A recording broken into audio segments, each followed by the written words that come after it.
Hi students, in this video we'll be starting our understanding of the concepts in jaw relation in complete dentures. So there are three important steps to recording the correct jaw relation. Now what exactly is jaw relation? First of all, let's try to recap what we've achieved so far. So we have the primary impression and the secondary impression, and you've received the secondary cast. So suppose if this is your maxillary final cast and this is your mandibular final cast. Now there are multiple ways you can orient them together. You can have something like this, or you can have maxilla in front of the mandible, or vice versa, right? So you don't know exactly how the patient's bite is, and that is why you need to record the patient's bite to get the proper denture. Now, when you're talking of a bite, the patient does not have teeth because you're talking about an edentulous patient. So you will fabricate occlusal rims, right? Now, the orientation of the upper and lower arch with respect to each other is registered with the help of occlusal rims, which is like a template where you will arrange teeth, right? So you will have, let's see, maxillary occlusal rim, and you will have mandibular occlusal rim, and the orientation of each other with respect to each other and the skeleton and the cranium is something that you have to register. This is known as jaw relation. Now this happens in a 3 dimension if you actually look at it, right? Because you cannot have only just one orientation. You have to do it in 3 dimensional plane. So the first thing that you have to record is called the orientation jaw relation. Now remember, mandible is movable, maxilla is fixed to the cranium base.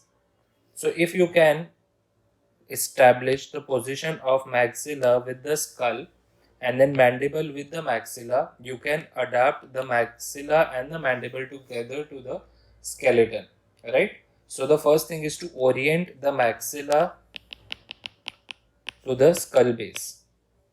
That is occlusal plane. Maxilla means first you set the maxillary occlusal plane. Then secondly, you have to determine how much is the distance between the maxilla and the mandible for a given patient. You cannot keep it too much or too less.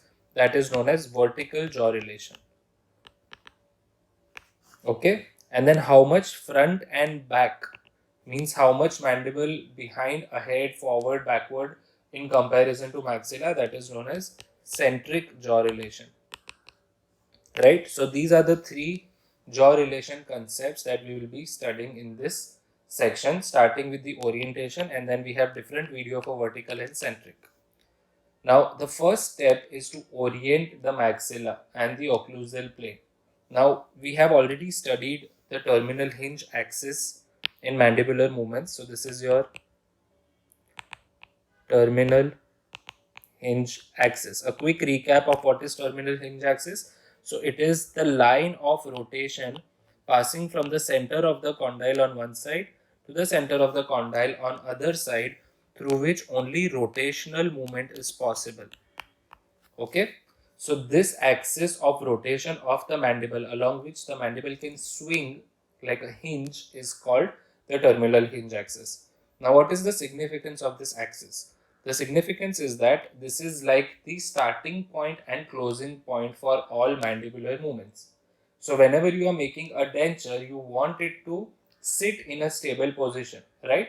If it is just floppy and moving around in different positions of the mandible, it is not going to stay stable.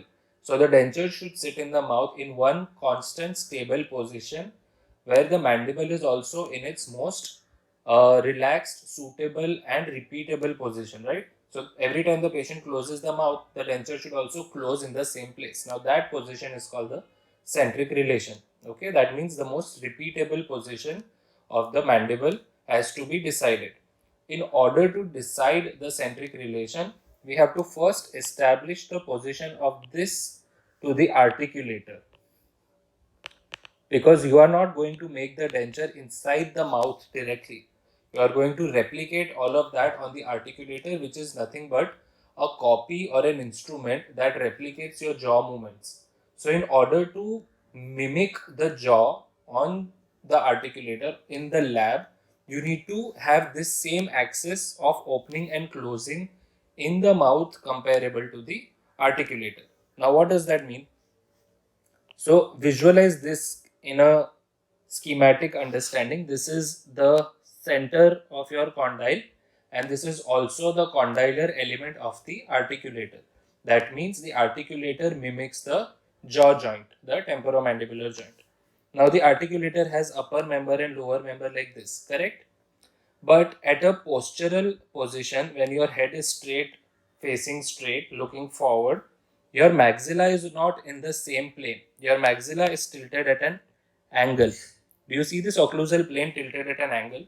Now, to understand this tilt, you have to replicate the same thing on the articulator. Only then you can visualize the mouth in the same way on the articulator.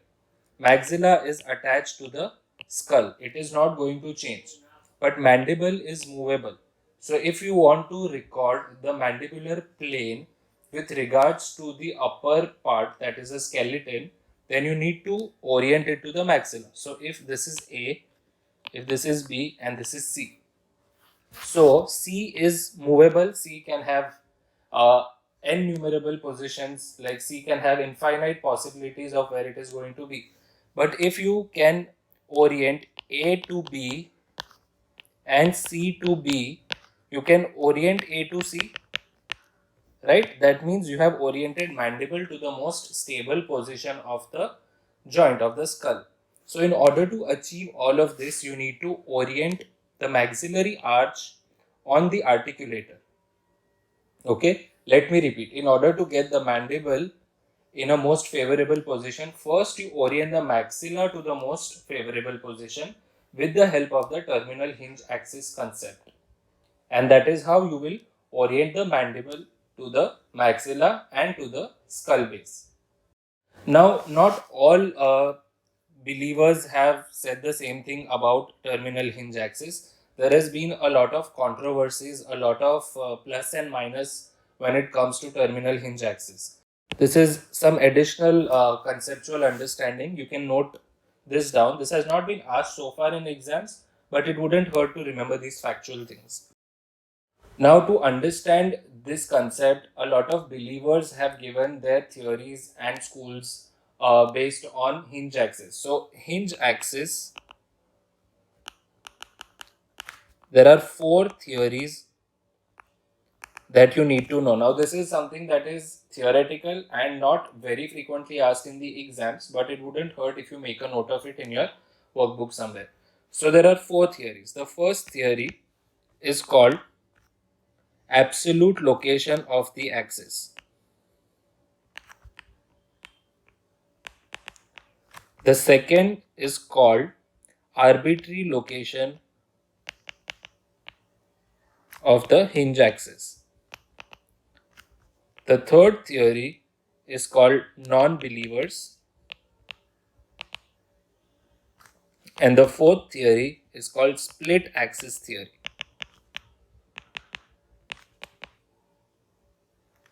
Okay, so the first theory says that absolutely there is a single hinge axis which is recorded and can be reproduced. So the first theory says that hinge axis is present and there is this one hinge axis that needs to be recorded every time you do a restoration, and then restoration means a prosthetic restoration like a denture or full mouth rehabilitation, and then it has to be reproduced. That is, they believe that this is the most important aspect of rehabilitation. Now, who were the followers of this theory? So the answer is McCollum, Greger, and Lucia. So these are the proponents of the absolute location of hinge axis theory. Then comes the arbitrary location. They believed that this hinge axis concept, even if you can record it arbitrarily, it is okay. You don't need to precisely locate the hinge axis. And based on this, the Facebow is also classified into arbitrary and kinematic. We will talk about that in later part of this video. But the proponents of the arbitrary theory are Craddock and Simmons. Non-believers believe that there is no hinge axis and there is no need for this in any rehabilitation, and the jaw movements are not easily reproduced on the articulator, and there is no point of understanding hinge axis. So example of an author who proposed this is Beck. And lastly, we have the split axis theory, which says that both the condyles have variable anatomy. So there is not one, but there are multiple axes passing through permutations and combinations of the condyle, because anatomically each condyle is different and the center of rotation is going to be different. So an example of an author who believes in this theory is called Slavens. And the believers of the split axis theory are known as transograph men.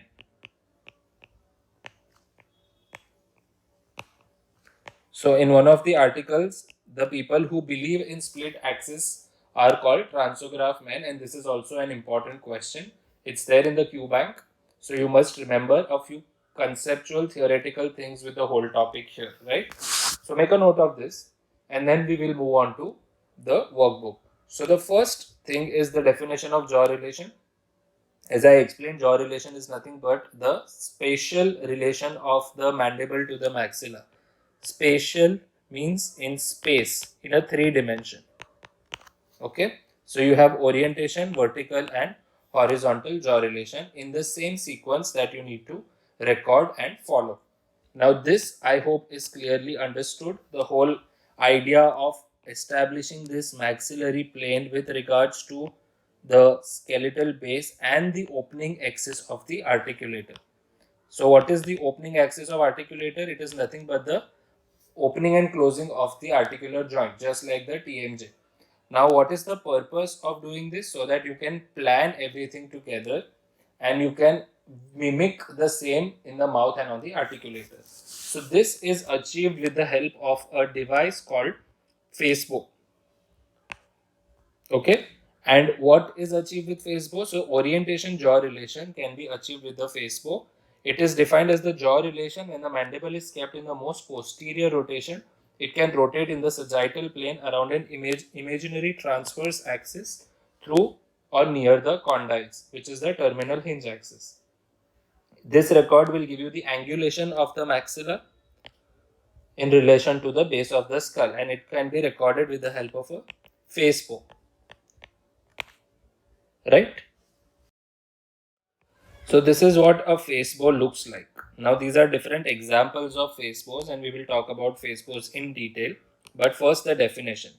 So the earlier definition, according to the glossary of prosthodontic terms, calls it a caliper-like device. A caliper is nothing but a vernier caliper-like device, which is used to record the relationship of the maxilla or the mandible to the temporomandibular joint.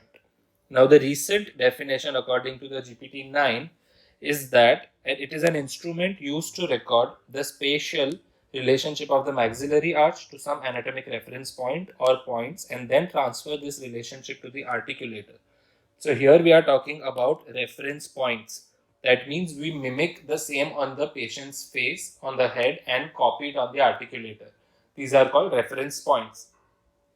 It orients the dental cast in the same relationship to the opening axis of the articulator. This word is important, okay? To the opening and closing axis of the articulator. Customarily, the anatomic references are the mandibular transverse horizontal axis and one other selected anterior reference point. So what they are trying to imply is, if you want to orient something to the articulator, you need 2 points at the back and 1 point in the front. So you will pick 2 points along the hinge axis here and on the other side, and you need something in the front in this area to orient it in the same way in the articulator, so that you get a 3-point copy of the face to the articulator.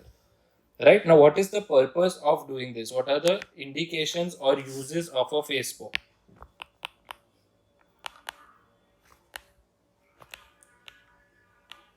So let's try to understand. First, you will be able to mount everything for proper study models and diagnosis and treatment plan, correct? So that you can visualize everything in the same way. You are going to orient the maxillary cast according to the opening axis of articulator. right? Orienting the maxillary cast to the opening axis of the articulator will provide you a better understanding of the plane of occlusion, because you can visualize it better. And if you can visualize it better, then you will have better aesthetics on the articulator, and it will mimic the same way in the mouth. Imagine putting the maxillary cast also in the flat plane, which we do on a 3-point articulator, right? We use the thread to see the orientation. We don't keep it at this angle. That's why the outcome in the mouth and on the articulator will not be identical. So that helps in better aesthetics. Now, because you have already oriented the maxillary cast on the articulator, you can orient the mandibular cast according to that on the articulator, right? So this helps in programming the articulator. What is programming the articulator? Programming means customizing the values of articulator condylar guidance and incisal guidance based on the patient values. That means how much can a patient move his jaw front and back, not back but sidewise, can be replicated or mimicked on the articulator, which is called programming the articulator, and that can be done with the help of a protrusive bite. Remember this. We will talk about it in balanced occlusion and centric relation. So just remember that with the help of a protrusive bite, you can orient the mandibular cast on the articulator and program it as desired. Then another advantage of using a Facebow record is in remount procedures. Now, what is a remount procedure? After your denture is processed, there is going to be some amount of dimensional changes because of the polymerization shrinkage, and that has to be adjusted to be able to provide the best possible bite. Now, to adjust that in the mouth is going to be very cumbersome, and you want to reorient the cast on the articulator and bring it back to what is desirable. To reorient, you need a specific landmark, you need the same starting point, and that is why Facebow is useful in remount procedures.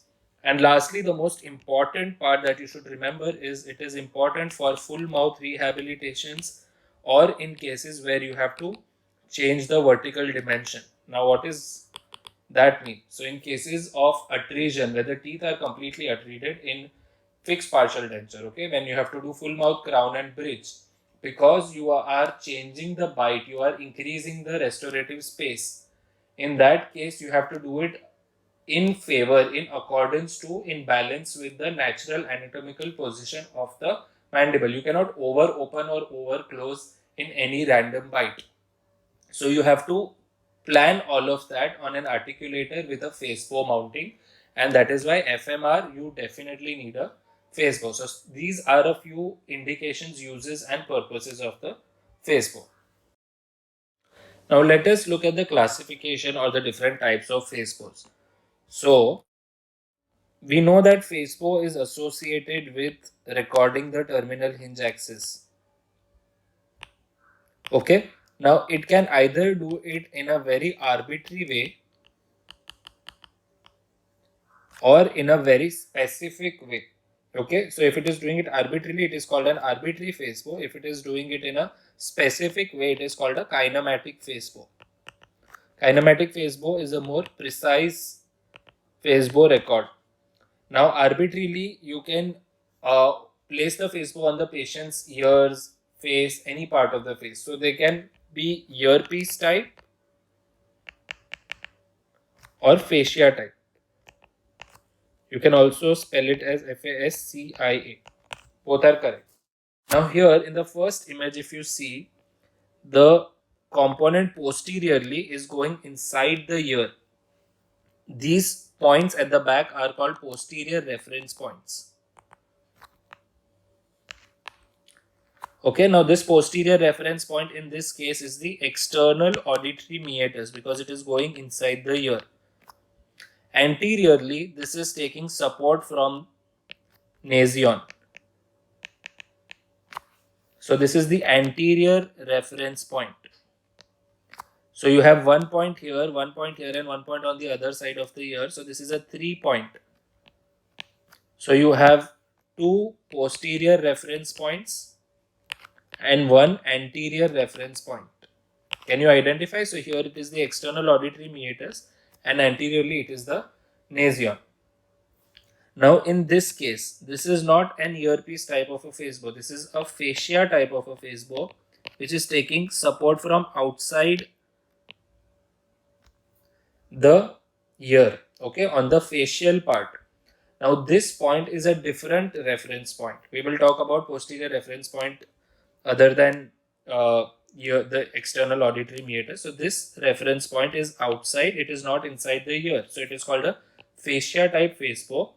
And you will see that the anterior reference point is also different. It is somewhere near the lip. Okay, so this Facebow is a fascia type Facebow, and here the posterior and anterior reference points are different. Now, why is this important? Because you may be asked to identify the type of Facebow.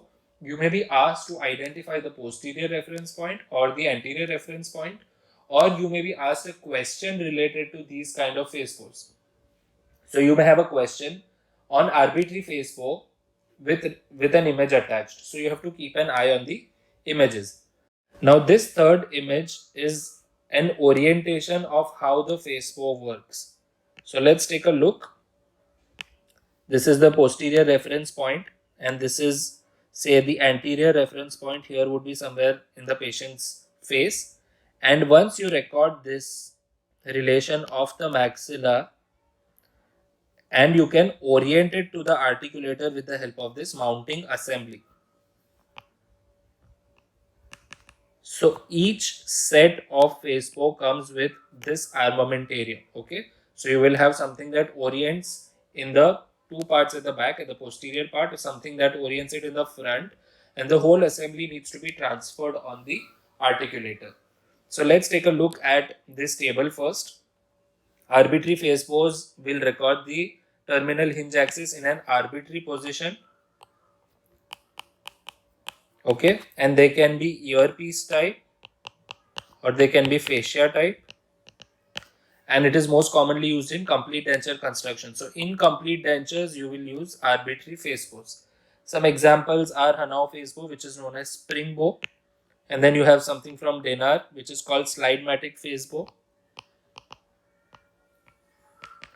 You can have Gysi Facebow or Gysi Facebow, twirl bow and whip mix. So these are some examples of arbitrary Facebow.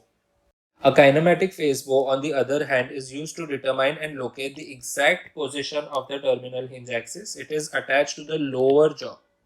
So if you have an image-based question where the Facebow is attached to the lower rim or the lower arch, then it is a kinematic Facebow.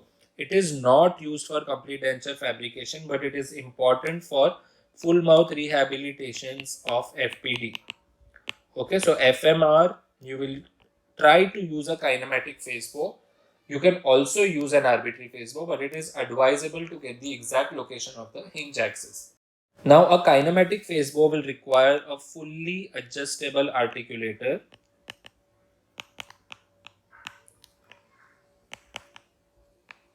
And an arbitrary Facebow will require a semi-adjustable articulator. Okay, just remember these 2 points with regards to the Facebow and the type of articulator that they require. Then moving on to this table where you will see the different parts of a Facebow, and it is very well summarized here. I'm going to use a different image for you to understand if it's a image based question. So this is just to give you an understanding in a different image, nothing else. I will be mentioning everything here and you can fill it in your table on the respective page. Now the first part that you see is the U-shaped frame, is this device, okay, which is actually a horseshoe shape or a U-shaped frame. It is a U-shaped metallic bar and it is the main component or the skeleton of the Facebow. This records the plane of the cranium. That means it will allow you to orient it in the skull. Plane of cranium is with the help of a U-shaped frame. Now on the U-shaped frame you will see these two pieces that can go into the ear. Now if this is a earpiece type of a Facebow, it will go in the ear. If it is not a earpiece, if it is a fascia type of a Facebow, it will stick to the condyle, which is called condylar rods. So these are condylar rods. These are two small metallic rods on either side of the U-shaped frame, which will also take support from the skin of the TMJ, and they will help you in locating the hinge axis. So these are the posterior reference points which attach to the hinge axis. So if in your ear, suppose the Facebow goes and sits inside your external auditory meatus in the ear, and just behind that is your condyle. Okay, so it kind of gets closer to the center of rotation of the condyle. It sits near the condyle and gives you the hinge axis. But certain other Facebows will not necessarily sit in the ear, so not necessary that they will have a earpiece. They may be also the condylar rod assembly, so they can have earpiece or condylar rods. In this case, this is a earpiece type of a Facebow. Okay. Then the next two components are the bite forks, 1 and 2.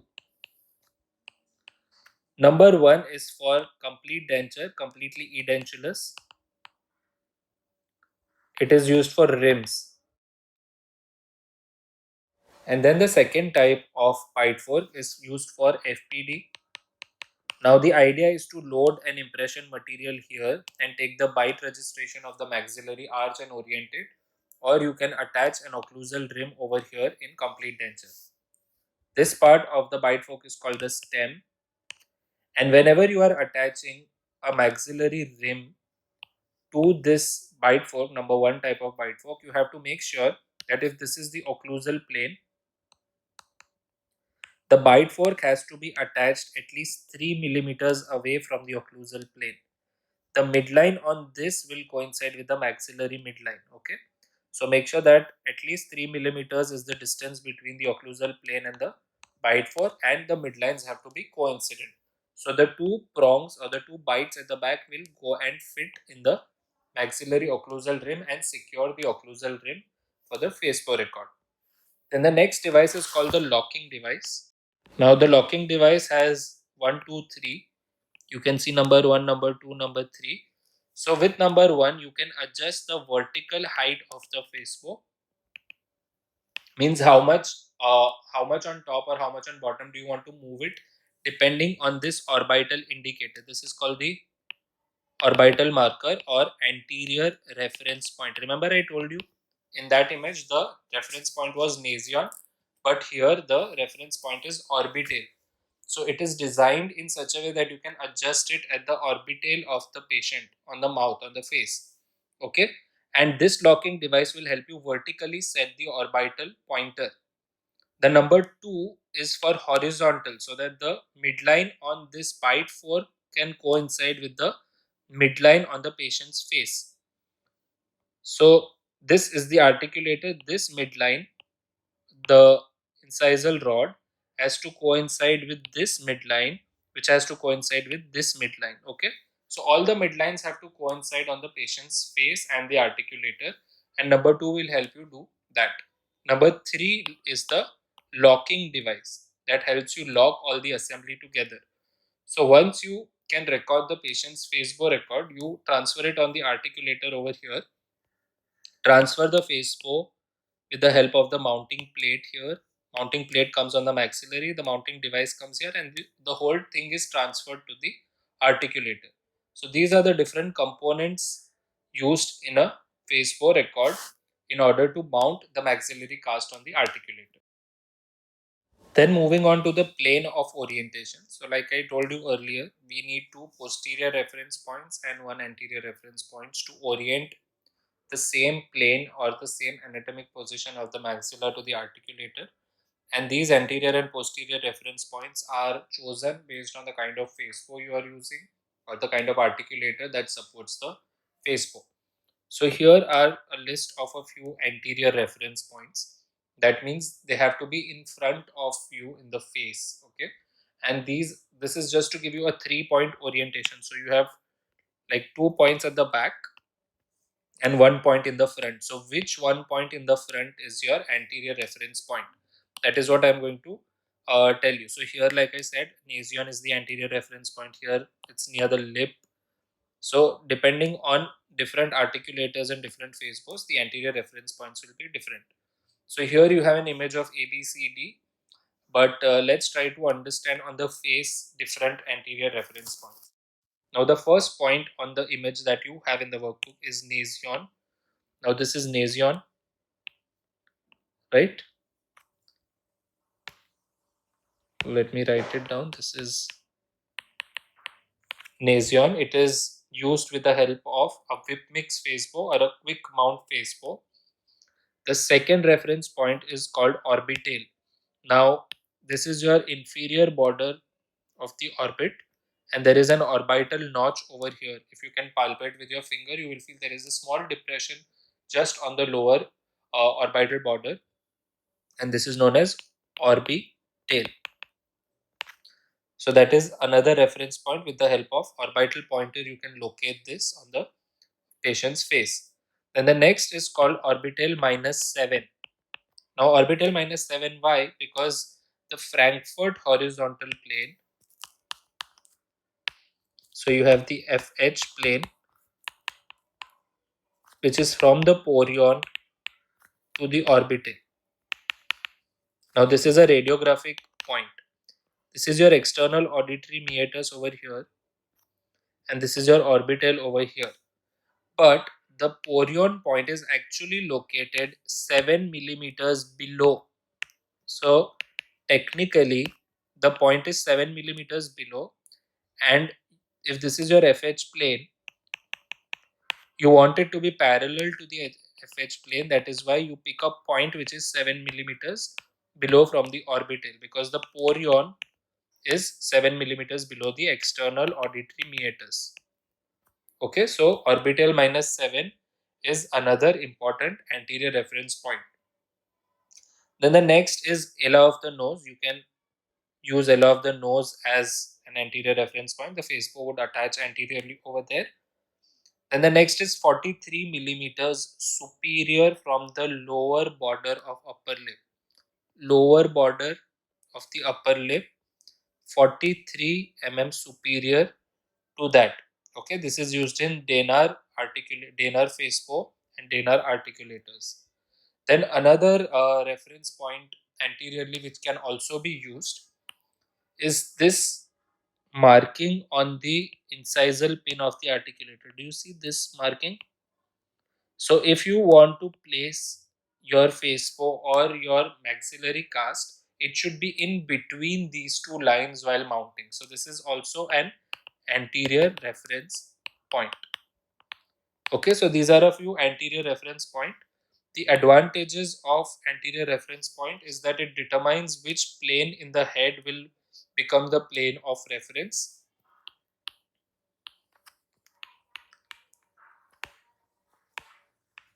It determines the level at which the casts will be mounted. Right, like I told you on the articulator, you have to keep an eye for the two notches, and then it establishes a baseline for comparative studies between the patients, and you can visualize the anterior teeth and occlusion in the articulation in the same frame of reference, which I told you while we were discussing the purpose of using a Facebow.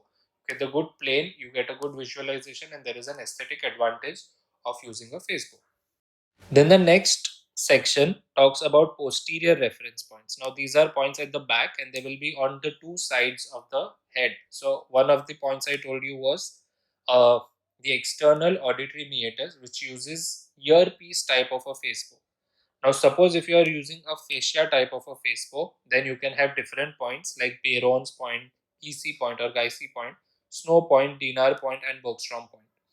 So there is an illustration given underneath for the understanding of your posterior reference points. You can start filling this up while I'm discussing the related illustrations. So let's go back to these illustrations because they will help you in better visualization of what I'm trying to tell you. The first point is Bayron's point. Now the Bayron's point is 13 millimeters anterior to the posterior margin of tragus of the ear. So this is the tragus of the ear. This is the posterior margin of the tragus of the ear on a line from the center of the tragus to outer canthus of the eye. So from the center of the tragus to the outer canthus of the eye, you first draw a line. Then come 13 millimeters anterior to that. Okay. This is known as Bayron's point. Easy? Okay. Then the next point is Geissy point or Geissy point. Now Geissy point is 13 millimeters. This black mark, the black mark is here, 13 millimeters anterior to the anterior margin of external auditory meatus. So this is the external auditory meatus, and 13 millimeter anterior to that is the Geissy point or the Geissy point. Then the snow point is 11 to 13 millimeters anterior to tragus, which is easy. So just from the tragus, 13 millimeter anterior, 11 to 13 millimeters anterior is snow point. Then Denar's point is 12 millimeters anterior to the posterior border of tragus and 5 millimeter inferior. So you have to go 5 millimeter down to the external auditory meatus and the outer canthus line. So draw a line from here to here, and then 5 millimeter down and 12 millimeter forward is the Denner point. So there are two readings in Denner point. Okay.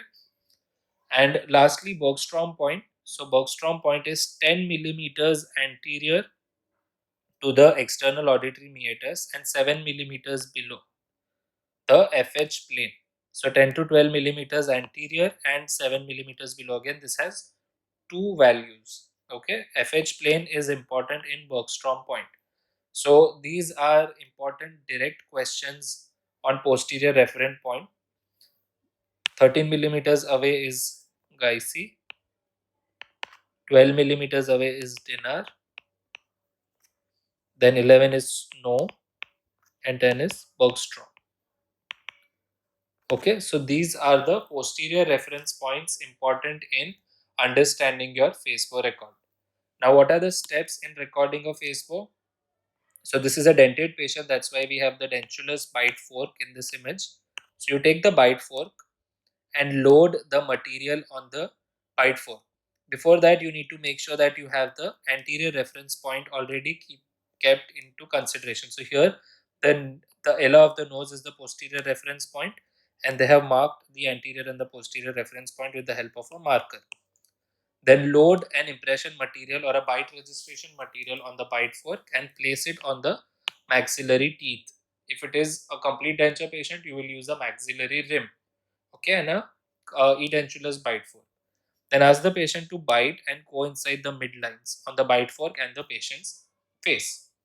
Then put the U-shaped frame, this is the U-shaped frame, and the locking device and attach it to the stem of the bite fork, okay. So once it sits together, you are going to adjust the midline first. So you see, this midline has to coincide with the patient's face. Then you have to adjust the horizontal also. So ella of the nose has to be, the anterior reference point has to be adjusted according to the locking number 1 and 2. Once everything is attached, once everything is confirmed, you will lock number 3 and remove the bite fork, the whole assembly, and then transfer the whole thing to the articulator. Okay, so these are the steps in Facebow record. Number 1 is seating the patient, then marking the condylar position or the posterior reference point. Then you attach the bite fork, then place the frame, then you have to make the equivalent adjustments, adjust the anterior reference point, tighten the fork, then Facebow is removed and transferred to the articulator. Now a few errors that can happen during this process is movement of the skin. If the edentulous ridges are unstable, there could be some movement. Then the angle of opening of the mouth, if it is slow, if it is 10 degrees, 12 degrees, it is going to affect the recording of the Facebow. And if there is an intra-observer error, so what may appear straight to me and coincident to me may not be replicated by my colleague. So these are the errors associated with a Facebow record. So that brings us towards the end of this video. And I hope Facebow is easily, it's very easy to understand Facebow once you can relate terminal hinge axis, and to use it on the articulator, you need to use a Facebow transfer.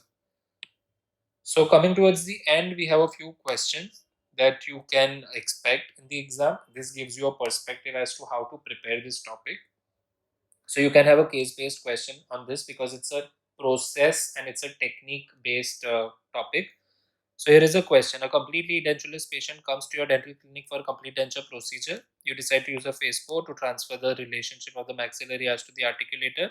So even if you had not read that first and just read the last line first, you will understand the question. Which of the following parts of the Facebow is primarily responsible for registering the horizontal axis of the mandible? Okay.